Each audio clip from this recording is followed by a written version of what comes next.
So hello students, welcome back to the 50 days physics challenge, जहां आज हम कर रहे हैं डे नंबर 43 की वीडियो। सिर्फ 7 दिन बचे हैं, 20 तारीख को जो है हमारा सिलेबस जो है ओवर हो जाएगा एक बार। आज हम कर रहे हैं फोटो इलेक्ट्रिक इफेक्ट का अगला पार्ट। यूनिट नंबर 7 के अंदर फोटो इलेक्ट्रिक इफेक्ट हम कल कर चुके थे, उसके ग्राफ हमने डाल दिए थे, सारे डिस्कस कर लिए थे। आज हम पढ़ेंगे कि आइंस्टाइन इक्वेशन क्या होती है। अब आइंस्टाइन इक्वेशन में क्या बताया उसने कि पहली बात तो ये कंफर्म हुआ उस फोटोइलेक्ट्रिक इफेक्ट के बाद कि भाई ये फोटॉन्स हैं, ये कोई वेव नहीं है, फोटोन पार्टिकल्स की तरह चल रहे हैं। तो उन्होंने ये बोला आइंस्टाइन ने कि ये फोटोन पार्टिकल जो है ये यहाँ पर आ रहे हैं। ये फोटोन पार्टिकल जाके इस इलेक्ट्रॉन्स के साथ जो मेटल सरफेस में फ्री है उससे कोलाइड करते हैं। कोलिजन होता है, और कोलिजन होने की वजह से क्या होता है, एनर्जी ट्रांसफर होती है। अब एनर्जी कैसे कैसे ट्रांसफर होगी, दो पार्ट में बटेगी एनर्जी। इस एनर्जी का, ये टोटल एनर्जी जो इसकी आ रही है, इस एनर्जी का एक पार्ट तो इसको बाहर निकालने में काम आता है, जिसको हम बोलते हैं वर्क फंक्शन। वर्क फंक्शन को हम फाई फाई नॉट या डब्ल्यू नॉट से भी डिनोट करते हैं। ठीक है, कुछ लोग इसको फाई फाई नॉट से डिनोट करते हैं और कुछ लोग इसको डब्ल्यू नॉट भी लिखते हैं वर्क फंक्शन के लिए। सो कोई प्रॉब्लम नहीं है, फाई नॉट लिख लो या वर्क फंक्शन या डब्ल्यू नॉट लिख लो। और बाकी की जो एनर्जी बची वो उसको बाहर तो निकाल दिया, बाहर निकल के अगर वो वहीं का वहीं रह जाएगा तो भी कोई फायदा नहीं है। तो हम चाहते हैं वो बाहर निकले और बाहर घूमे, है ना। तो उसके लिए जो बाकी की एनर्जी है, कुछ पार्ट वो इसकी काइनेटिक एनर्जी में कन्वर्ट हो जाता है। तो आइंस्टाइन ने ये इक्वेशन दी कि total energy of the photon is equal to the work function plus the kinetic energy, K max. ठीक है। अब इसमें कुछ ऐसा नहीं था कि कितने परसेंट कन्वर्ट होगा, क्या होगा, लेकिन इससे हमें बहुत कुछ पता चलता है। देखो, जो टोटल एनर्जी है फोटोन की, वो हमें पता है E is equal to h nu होती है, या उसको हम एच सी बाय लेमडा भी लिख सकते हैं। तो देखिए कितनी सारी चीजें यहाँ से निकलती हैं। दूसरी बात, जो फाई नॉट है, फाई नॉट जो है वो भी आपको बहुत सारे तरीके से मिल सकता है। वो आपको एक तरीके से मिल सकता है h nu not, where nu not is the threshold frequency, minimum amount of frequency required to eject the electron. तो आप इसको ऐसे निकाल सकते हो। फाई नॉट को कैलकुलेट करने का एक और तरीका भी है। अगर आपको स्टॉपिंग पोटेंशियल पता है तो E इंटू वी नॉट, ये स्टॉपिंग पोटेंशियल है, ये पोटेंशियल है, और E हमने इलेक्ट्रॉनिक चार्ज से मल्टीप्लाई कर दिया, तो फाई नॉट को हम इस फॉर्मूले से भी निकाल सकते हैं। तो ये बहुत सारे फॉर्मूलाज अवेलेबल हैं, आप के मैक्स और ये निकाल सकते हो। फटाफट से मैं दो छोटे छोटे से न्यूमेरिकल्स आपके साथ डिस्कस करता हूँ, और फिर आज का जो है चैप्टर, आज का जो पार्ट है, और इनफैक्ट हमारा चैप्टर भी जो है वो ओवर हो जाएगा। पहला है work function of a substance. देखो, सबसे पहले बात, न्यूमेरिकल आता है जिसमें वर्क फंक्शन आपको गिवन होगा और बोलेंगे बताओ भाई ये इलेक्ट्रॉन रिजेक्ट होगा कि नहीं होगा। अगर इलेक्ट्रॉन की energy E equal to h nu या फोटोन की energy E equal to h nu उस वर्क फंक्शन से ज्यादा आती है, तो भाई वो इजेक्ट नहीं हो सकता, बिकॉज वर्क फंक्शन हमेशा ज्यादा होना चाहिए। अगर उसकी खुद की एनर्जी ज्यादा होगी तो भाई वो बाहर नहीं निकल पाएगा, तो वर्क फंक्शन ज्यादा होना चाहिए। इस चीज को भी ध्यान में रखना। अब यहाँ पे हमें क्या किया मैंने, वर्क फंक्शन दिया हुआ है 4 eV। ईवी आपको बता दूं, ईवी होता है electron volt, 1 E into 1 volt. 1 E कितना होता है, 1.6 tens power -19 coulomb into 1 volt. इसको आप कन्वर्ट करोगे तो आ जाएगा 1.6 टेंस पावर -19 जूल। तो ये इस तरह से हम कन्वर्ट भी कर सकते हैं, 1 EV equal to this much of joule. अब क्या है, द लॉन्गेस्ट वेवलेंथ, मैं थोड़ा सा इसको स्क्रीन को हटाऊं साइड पे। जी, the longest wavelength of light can cause photo electron emission from this substance is approximately. देखो हमें क्या मांगा, लॉन्गेस्ट वेवलेंथ।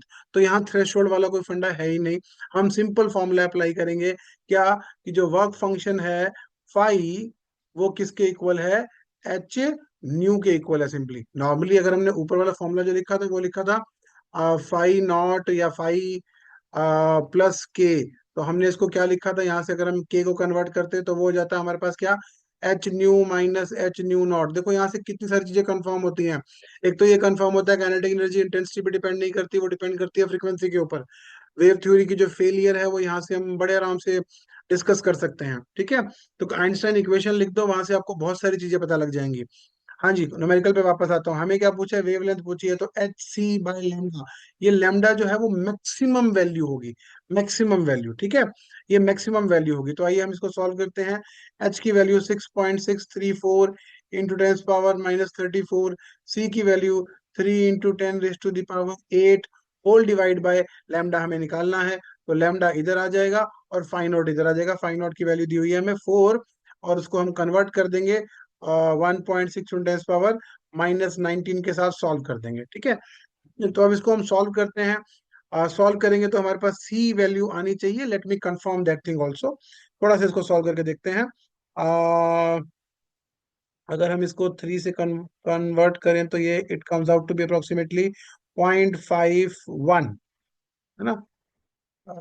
या 3, सॉरी 0.53, ठीक है, ये आ जाएगा। और इन दोनों को अगर हम मल्टीप्लाई करते हैं तो it comes out to be approximately 2, 2.1। और 2.1 से अगर हम इसको सॉल्व करेंगे तो अप्रोक्सीमेटली 3 के अराउंड ही आ रही है ना। So it comes out to be 310 nanometre. MCQ में आपके पास एक अच्छा ऑप्शन ये भी होता है कि पूरा कैलकुलेट करने की जरूरत नहीं है, you will be getting the approximation also, ठीक है। और इसके और नॉर्मली हमारे पास एमसीक्यू आने के ही चांसेस ज्यादा हैं। आगे चलते हैं, एक और क्वेश्चन आपके साथ डिस्कस करूंगा। दूसरा क्वेश्चन थोड़ा सा अलग रहेगा, थोड़ा सा टिपिकल रहेगा। Surface of a certain metal is first illuminated with the light of wavelength. तो हमें एक फर्स्ट वेवलेंथ गिवन है λ1, and then by the second wavelength λ2। तो हमने एक मेटल सरफेस लिया है, उसके ऊपर पहले एक लाइट डाली वेवलेंथ λ1 की, फिर दूसरी डाली λ2 की। It is found that the maximum speed of photo electrons in the two cases differ by a factor of 2। तो एक की वेलोसिटी v होगी और एक की वेलोसिटी 2v होगी, है ना। The work function of the metal ev is close to. हमें वर्क फंक्शन निकालना है, फाई की वैल्यू निकालनी है हमें, है ना। तो कैसे निकालेंगे, थोड़ा सा हमें समझना होगा इसको। ऑप्शंस आपके सामने हैं। पहले केस की हम बात करते हैं। हमारे पास फॉर्मूला क्या था, Einstein equation, E is equal to phi not plus K max, है ना। तो उसी फॉर्मूले को हम यहाँ पर अप्लाई करते हैं, phi not plus K max को। तो किस तरह से अप्लाई करेंगे, पहले हम निकालते हैं क्या, E is equal to phi naught हो जाएगा हमारे पास H C, sorry phi naught तो हमें निकालना है यहाँ पे, है ना। Phi naught we need to calculate. So phi naught E1 ले लो पहले केस में आप, E1 is equal to phi not plus K. अब के की जगह क्या आ जाएगा, ½ mv²। पहला केस हो गया हमारे पास ये। दूसरा case E2 is equal to phi not plus 1/2m × 2v² देखो ये बड़ा इंपॉर्टेंट चीज है, एक तो वेलोसिटी का दो फैक्टर दिया हुआ है, दूसरा हमने E1 E2 लिया है, और वहां पर भी मजेदार बात क्या है कि फाई नॉट सेम मिलेगा, बिकॉज फाई नॉट निकालना है हमें। वर्क फंक्शन उस मटेरियल का होता है भाई, वो चेंज नहीं होगा, है ना। जैसे रेजिस्टेंस उस बॉडी का होता है, वैसे वर्क फंक्शन भी उस मटेरियल का होता है, तो वो बार बार चेंज नहीं होने वाला। अब देखो यहाँ से हम इन दोनों इक्वेशंस को कैसे कन्वर्ट करते हैं और आपस में सॉल्व करने की कोशिश करते हैं। हमें पता है ई क्या होता है, ई होता है h nu which is equal to what, h c by lambda. Lambda में क्यों कन्वर्ट करूं, बिकॉज हमें लैम्डा ही गिवन है ना। तो इसको थोड़ा सा हम कन्वर्ट करने की कोशिश करते हैं, और फाई नॉट निकालने की कोशिश करते हैं कि कैसे निकलता है यहाँ से। तो हम क्या करेंगे, पहली इक्वेशन लेते हैं। पहली इक्वेशन का क्या बन जाएगा, H C by λ1 is equal to phi not plus 1/2mv²। Second equation उठाते हैं अब, H C by λ2 equal to phi not plus, और इसको सॉल्व करूंगा तो 1/2m ऐसे ही रखूं बिकॉज मुझे कैंसिल करना है, 4v² हो जाएगा ये, ठीक है जी। अब इन दोनों इक्वेशंस को आप डिवाइड कर दो, that will be a better option. Divide कर दो आप, ठीक है, और फिर हम आगे चलेंगे। अच्छा अब इसमें हमें ना मास एंड ऑल नहीं पता, तो मास हमारा कैंसिल होना चाहिए।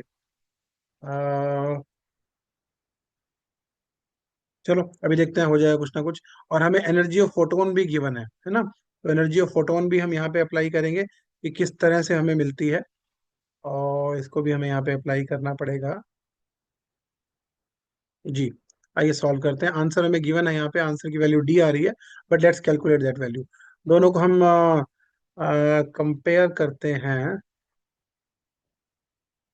ये एक काम करें, दोनों को माइनस कर दें, बिकॉज फाइव नॉट कैंसिल हो जाएगा। Will get the value of λ1, but phi naught ही तो निकालना है, तो हम डिवाइड करेंगे इसको। डिवाइडिंग बोथ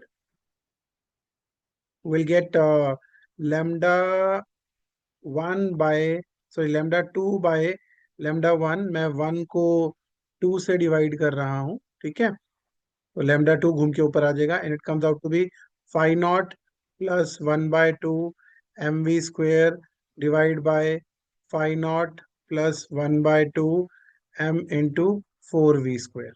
ठीक है, ये काइनेटिक एनर्जी का जो हमारा डिफरेंस आ रहा है वो हमें समझना है यहाँ पे।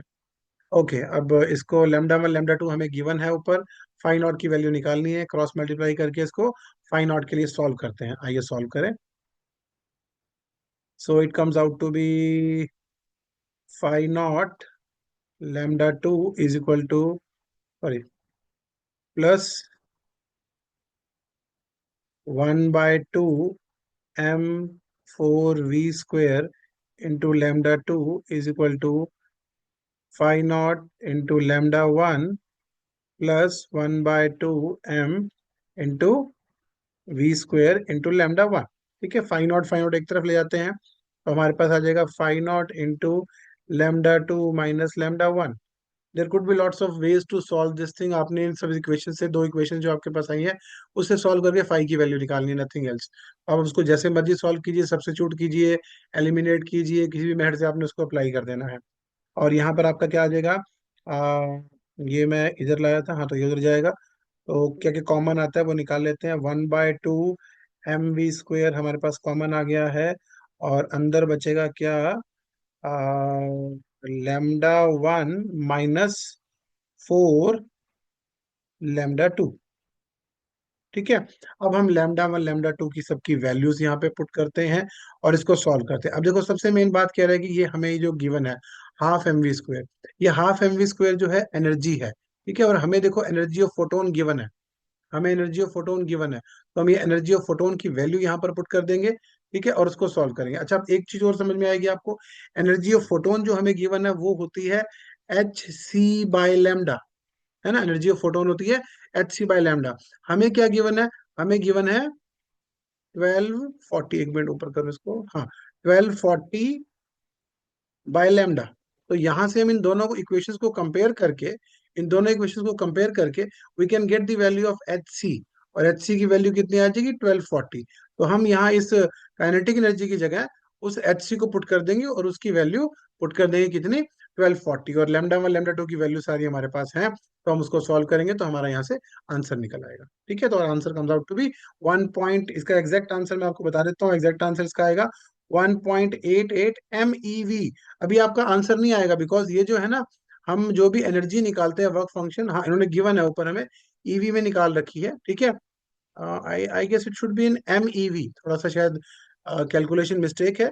ठीक है, तो ये आनी चाहिए MeV, मेगा इलेक्ट्रॉन वोल्ट। जो भी आपका आंसर आएगा, आंसर जो भी आपका आएगा उसको आप डिवाइड करेंगे 1.6 इंटू 10⁻⁻19 से, और मेगा में कन्वर्ट करने के लिए 10⁻6 साथ में आएगा।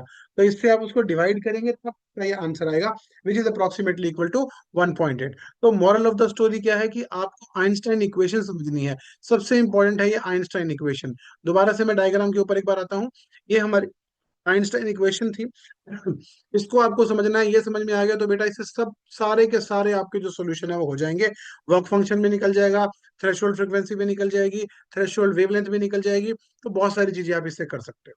ठीक है, आज के लिए इतना ही, कल मिलते हैं। सी यू टुमारो, बाय।